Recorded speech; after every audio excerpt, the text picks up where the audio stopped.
మంత్రివర్గ విస్తరణపై కేసీఆర్ కసరత్తులు ముమ్మరం చేశారు. 5 నేతలకు కేసీఆర్ పిలుపునిచ్చినట్లు తెలుస్తోంది. ఎర్రబెల్లి, నిరంజన్ రెడ్డి, శ్రీనివాస్ గౌడ్, కొప్పల ఈశ్వర్, ఇంద్రకరణ్ రెడ్డిలకు ఫోన్ చేసిన కేసీఆర్ పిలిచినట్లు సమాచారం అందుతోంది.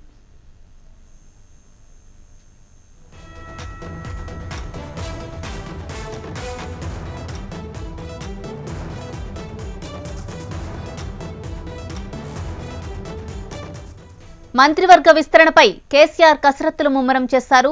5 నేతలకు కేసీఆర్ పిలుపునిచ్చినట్లు తెలుస్తోంది.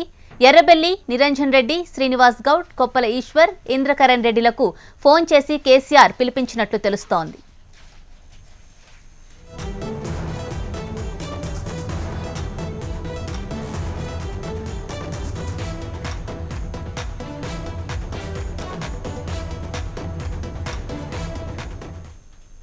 ఇదే విషయానికి సంబంధించి పూర్తి డీటెయిల్స్ మనకు అందించడానికి టీఆర్ఎస్ ఎల్పీ నుంచి మా ప్రతినిధి ఏకస్వామి లైవ్ లో సిద్ధంగా ఉన్నారు.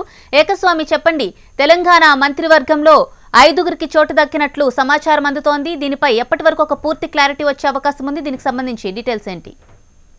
అనుష, తెలంగాణ మంత్రివర్గం రేపు ఉదయం 11:30 గంటలకు ప్రమాణ స్వీకారం చేయనున్నారు. ఇందుకు సంబంధించిన ఏర్పాట్లు కూడా రాజ్భవన్లో చకచకా జరిగిపోతున్నాయి. మరోవైపు ఆశావాహులంతా కూడా హైదరాబాద్లోనే తిష్టవేసి తమకు అవకాశం వస్తుందో లేదని చెప్పేసి పరీక్షించుకుంటున్నారు. చాలామంది ప్రగతి భవన్ వైపు పరుగులు తీస్తున్నారు. కొద్దిమందికి ఎవరికైతే మంత్రివర్గంలో బెర్తు ఖరారైందో వారికి సంబంధించినటువంటి వారికంతా కూడా ఫోన్లు చేసి సమాచారం ఇస్తున్నట్టుగా తెలుస్తుంది. ఇప్పటివరకు మనకున్న సమాచారం ప్రకారం ఇంద్రకరణ్ రెడ్డికి, అదేవిధంగా ఎర్రబెల్లి దయాకర్ రావుకు, నిరంజన్ రెడ్డికి, శ్రీనివాస్ గౌడ్కు, ఈ పలువురికి నేతలందరూ కూడా ఒకరొకరికి కూడా వారికి ఫోన్లు చేసి సమాచారం ఇస్తున్నట్టుగా తెలుస్తుంది. మరి కొంతమంది నేరుగా ప్రగతి భవన్కి వచ్చారు కాబట్టి అక్కడనే వారికి సమాచారం నేరుగా చెప్పినట్టుగా తెలుస్తుంది. దీంతో దాదాపు 8 నుంచి 9 మందికి ఈసారి ఆ మంత్రివర్గంలో స్థానం లభించే అవకాశం ఉన్నట్టు తెలుస్తుంది. కొద్దిసేపటి క్రితమే కొప్పుల ఈశ్వర్కు, అదేవిధంగా మొదటి నుంచి కూడా కేసీఆర్కు ఉద్యమ సమయం నుంచి కూడా చెదురువాదుగా ఉన్నటువంటి ఈటెల రాజేందర్ కూడా ఈసారి అవకాశం వస్తున్నారా అని చెప్పేసి మొదటి నుంచి ఊగేసలాట్లో ఉన్నప్పటికీ కూడా ఆయనకు కూడా మరోసారి అవకాశం వస్తుందని చెప్పేసి కూడా మనకున్న సమాచారం. మరోవైపు రంగారెడ్డి జిల్లా నుంచి అనూహ్యంగా మల్లారెడ్డి పేరు బయటకు వచ్చింది. ఇప్పటికే రంగారెడ్డి జిల్లాలో ఇటు మల్లారెడ్డి, మరోవైపు ఇటు కుత్బులాపూర్ ఎమ్మెల్యే వివేకానంద గౌడ్, అటు కోడంగల్ నుంచి గెలిచినటువంటి పట్టం నరేందర్ రెడ్డి కూడా తమకు అవకాశం వస్తుంది భావించినప్పటికీ కూడా ఇప్పుడు అనూహ్యంగా మల్లారెడ్డి పేరు చర్చకు తెరపైకి వచ్చింది. దీంతో మల్లారెడ్డి కూడా మంత్రివర్గంలో స్థానం దక్కుతుందని చెప్పి చర్చ కొనసాగుతుంది.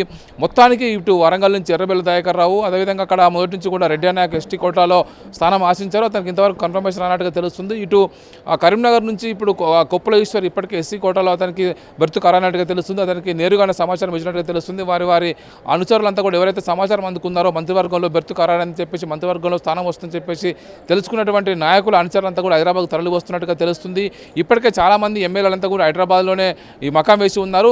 ఒకవైపు కేసీఆర్ని కలవడం కోసం ప్రయత్నం చేస్తున్నారు. కేసీఆర్ కలవకపోతే పార్టీ వర్కింగ్ ప్రెసిడెంట్ కేటీఆర్ను కలిసి తమకు కూడా ఒక అవకాశం ఇవ్వాలని చెప్పేసి కోరుతున్నట్టుగా తెలుస్తుంది. ముఖ్యమంత్రి సామాజిక వర్గాల వారిగా వారి అంశాలను ఆధారంగా తీసుకొని ఎవరెవరికి మంత్రివర్గంలో స్థానం ఇస్తే పార్టీకి రానున్న రోజులు ఉపయోగపడుతుంది, ప్రభుత్వం చక్కగా పనిచేయడం కోసం అనుకూలంగా ఉంటుందని చెప్పేసి అనేక అంశాలు బేరీజు వేసుకున్న అనంతరమే ఆయా వర్గాల వారికి అవకాశం కల్పిస్తున్నారు. ఇప్పటికే మహబూబ్నగర్ జిల్లా నుంచి నిరంజన్ రెడ్డి గత ప్రభుత్వంలో ప్రణాళిక సంఘం చైర్మన్గా పనిచేశారు. ఈసారి అతనికి మంత్రివర్గంలో మొదటి నుంచి కూడా ఖచ్చితంగా ఈసారి కొత్త వారు ఎవరికైతే మంత్రివర్గంలో ఆశిస్తున్నారో వారిలో ఖచ్చితంగా నిరంజన్ రెడ్డి పేరు ఉంటుందని చెప్పి తెలిసింది. అతనికి ఇప్పటికే సమాచారం వెళ్ళినట్టుగా తెలుస్తుంది. మరోవైపు శ్రీనివాస్ గౌడ్ తెలంగాణ ఉద్యమం సమయం నుంచి కూడా టీజీఓ అధ్యక్షుడిగా పనిచేశారు. ఇప్పుడు రెండోసారి ఎమ్మెల్యేగా ఎన్నికయ్యారు. ఇప్పుడు గౌడ కోటాలో ఒకవైపు ఇప్పటికే మరోవైపు గత ప్రభుత్వంలో పద్మారావు గౌడ్ మంత్రిగా పనిచేశారు. ఈసారి అప్పుడే కూడా తనకు అవకాశం వస్తుందని చెప్పి శ్రీనివాస్ గౌడ్ భావించినప్పుడు కూడా అవకాశం రాలేదు. ఈసారి ఖచ్చితంగా అతనికి అవకాశం ఇస్తారని చెప్పేసి పార్టీ అధినేత గతంలో హామీ ఇస్తున్నట్టు తెలుస్తుంది. అతనికి కూడా మంత్రివర్గంలో స్థానం దక్కుతున్నట్టుగా తెలుస్తుంది.